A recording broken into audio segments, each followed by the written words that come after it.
Ban हुए 14 products की बिक्री रोक दी गई है, जिनके निर्माण का लाइसेंस उत्तराखंड राज्य लाइसेंसिंग प्राधिकरण ने निलंबित कर दिया था।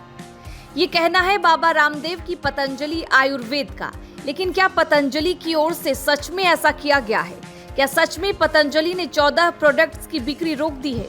इसके सबूत अब कंपनी को सुप्रीम कोर्ट में पेश करने होंगे। सुप्रीम कोर्ट से पुष्टि करना चाहता है कि पतंजलि ने सभी स्टोर मालिकों, विज्ञापन आउटलेट और सोशल मीडिया प्लेटफॉर्म को बैन का पालन करने का निर्देश जारी किया गया था। क्या उसका पालन हो रहा है या नहीं? अब पतंजलि को इससे लेकर कोर्ट में एक हलफनामा दाखिल करना है। अब पतंजलि कोर्ट में क्या जवाब देती है, ये तो हलफनामा दाखिल होने के बाद ही साफ हो पाएगा। लेकिन उससे पहले हिंदुस्तान टाइम्स की एक रिपोर्ट सामने आई है, जिसमें कई चौंकाने वाले खुलासे हुए। क्या है वो रिपोर्ट और उस रिपोर्ट के अंदर क्या क्या है, तो चलिए जानते हैं। बाबा रामदेव की कंपनी पतंजलि आयुर्वेद की ओर से किए जा रहे दावों की हिंदुस्तान टाइम्स की एक रिपोर्ट ने पोल खोल दी है।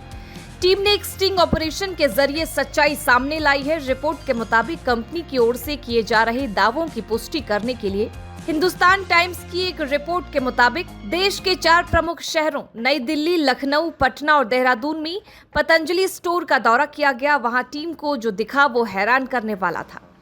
हमारी टीम पतंजलि के जिन स्टोर्स पर पहुंची, वहां न सिर्फ वो बैन प्रोडक्ट्स मौजूद थे, बल्कि स्टोर में प्रोडक्ट बेचे जा रहे थे। कुछ दुकानों में 14 बैन प्रोडक्ट का सामान उपलब्ध नहीं था, लेकिन उसमें स्टॉक की कमी का हवाला दिया गया। किसी ने ये नहीं कहा कि सप्लाई बंद कर दी गई है। यानी रिपोर्ट के मुताबिक बाबा रामदेव की कंपनी पतंजलि आयुर्वेद कोर्ट के आदेश को अनदेखा करते हुए धड़ल्ले से वो 14 बैन दवाएं बेच रही है। अब आपको उन 14 प्रोडक्ट के बारे में भी हम बता देते हैं जिन्हें बैन किया गया है।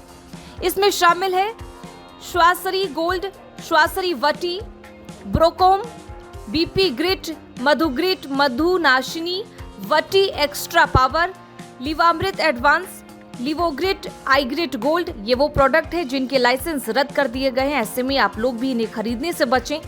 अब सवाल ये है कि सुप्रीम कोर्ट ने आखिर पतंजलि को कब तक जवाब दाखिल करने को कहा है। तो पीठ ने कंपनी से 2 सप्ताह के अंदर हलफनामा दायर करने को कहा है। सुप्रीम कोर्ट भारतीय चिकित्सा संघ IMA की ओर से दायर उस याचिका पर सुनवाई कर रही थी, जिसमें पतंजलि पर कोविड टीकाकरण अभियान और आधुनिक चिकित्सा प्रणालियों के खिलाफ दुष्प्रचार अभियान चलाने का आरोप लगाया गया। पीठ ने मामले की अगली सुनवाई के लिए 30 जुलाई की तारीख तय की।